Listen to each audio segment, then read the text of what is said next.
Shri Chaitanya techno school है आपके बच्चों के भविष्य की सक्सेस की एशिया's largest group of educational institution awarded Asia's greatest brand and more. Expert in Olympiad CBSE curriculum. 36 सालों से quality education with 8 lakh students and 700 plus campuses का भरोसा अब रवाड़ी में. For admissions visit now at Rawadi.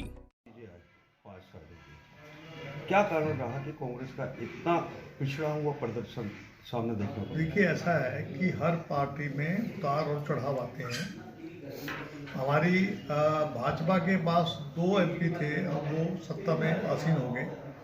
तो मेरा कहने का मकसद ये है कि खास तौर पे आपको मालूम है पंजाब के अंदर जिस प्रकार से कैप्टन अमरिंदर सिंह जी ने वहाँ राज किया, उसका असर ये पड़ा कि वहाँ पर एंटी इनकम्बेंसी फैक्टर था। लोगों से मिलना जुलना उनका कम था, विधायक तक उनसे मिल नहीं पाते थे और आपने देखा वो खुद अपना चुनाव हार गए। तो पार्टी ने फैसला लिया, एक अच्छे व्यक्ति को बनाया, चरणजीत सिंह चन्नी जी को, और उनके खिलाफ जिस तरीके से भाजपा ने प्रोपेगेंडा चलाया और एक व्यक्ति के पीछे, जिस व्यक्ति के नाम के ऊपर कई क्षेत्रों में हमारे एमएलए जीते भी हैं। तो मेरा कहने का मकसद ये है, इसी प्रकार से गोवा है, गोवा में हमें उम्मीद थी, बहुत बेहतर प्रदर्शन की हमें उम्मीद थी, लेकिन वहाँ नहीं हो पाया। इसी प्रकार से मणिपुर में, आपका उत्तराखंड में तो उम्मीदों के विपरीत हमारे परिणाम आए। हमें तो बहुत उम्मीद थी कि वहाँ पर हमारी सरकार बनेगी। और यूपी में आप जानते हैं प्रियंका गांधी जी ने बहुत मेहनत की थी वहाँ। मेरा पार्टी ने मेरे को एक जिम्मेवारी दी है ओबीसी का राष्ट्रीय अध्यक्ष बनाने की। मेरा उद्देश्य ये होगा कि मैं जो ओबीसी के जितने भी, चाहे ईबीसी के जो अति पिछड़ा वर्ग के लोग हैं और ओबीसी के लोग हैं जो पार्टी से जुड़ सकते हैं, उनको जोड़ने का हम काम करेंगे। एक बड़ी भारी जिम्मेवारी है। आज जिम्मेवारी केवल मेरे ऊपर नहीं है, आज जिम्मेवारी जो हमारे स्टेट लेवल के हैं, डिस्ट्रिक्ट लेवल के हैं और जो ब्लॉक लेवल के जो हमारे नेता हैं, उनको अब जमीनी स्तर पे काम करना पड़ेगा। कैप्टन साहब, कांग्रेस की मदद के बिना कोई सरकार नहीं बनेगी जी। फिर ऐसा कारण क्या हुआ कि बड़े बड़े दिग्गज धराशायी हुए? नहीं, हमारे यहाँ तो बहुत सारे दिग्गज पार्टी छोड़ के चले गए थे। हमारे यहाँ तो जितने भी उम्मीदवार थे, एक हमने पार्टी को, मैं आपको बताता हूँ, कम से कम 20 सीटें ऐसी हैं जिन्हें कल मैं देख रहा था, उसमें कांग्रेस ने 50,000 वोट भी लिए। 20-25 सीटें ऐसी हैं जहां 50,000 वोट भी लिए हैं, खासतौर से रायबरेली, आपका सुल्तानपुर साइड में और आपका अमेठी साइड में और कुछ अन्य स्थानों पे।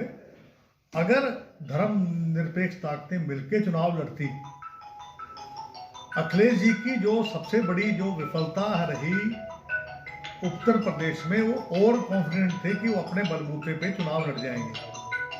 अरे भाई, कौन है ये?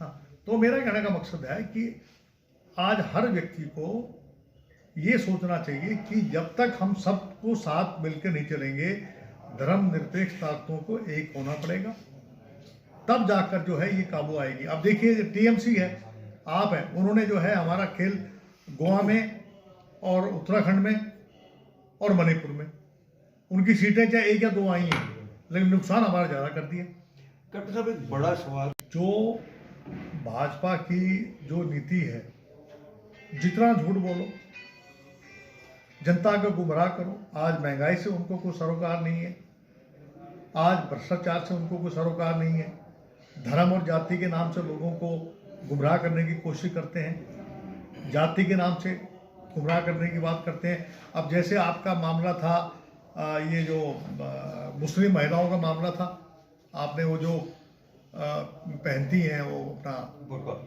बुर्का जो पहनती हैं, उसका मुद्दा एक उन्होंने बना लिया चुनाव के ऐन वक्त पर। उसका असर पड़ा मुजफ्फरनगर के अंदर, उसका असर पड़ा वेस्टर्न यूपी के अंदर, फर्क पड़ा उसका, उसमें कुछ सीटें वो ले गए। यानी कि ये लोग जो हैं, ये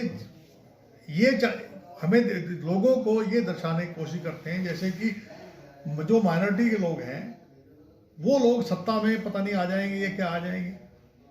यानी कि जनता को गुमराह करके, असली मुद्दा क्या है? बेरोजगारी, असली मुद्दा महंगाई है, भ्रष्टाचार है।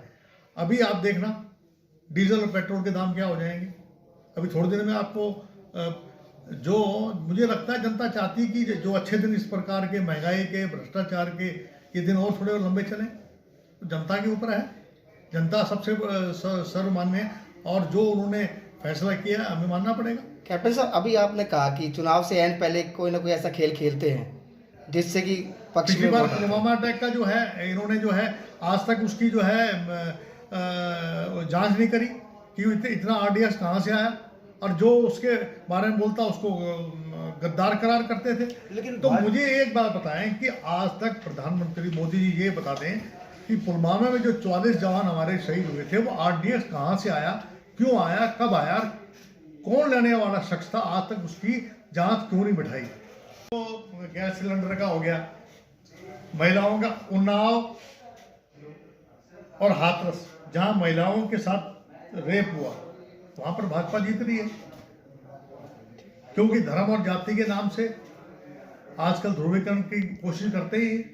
लेकिन कुल मिलाकर अब कहीं ना कहीं चिंतन और मंथन की जरूरत है। मैं तो कह रहा हूं कि पार्टी को जो है मंथन करना पड़ेगा, चिंतन करना पड़ेगा, और लोगों को, आम कार्यकर्ता को, जैसे अभी हमारा सदस्यता अभियान चल रहा है, अगर हमारे कार्यकर्ता जो हैं सदस्यता अभियान को ठीक ढंग से नहीं चलाएंगे तो आने वाले चुनाव में इसका खमेजा भुगतना पड़ेगा। इसका कारण कांग्रेस में अंतर्कलह या आपसी मतभेद भी नहीं, अंतर्कलह तो हर राष्ट्रीय पार्टी के अंदर है।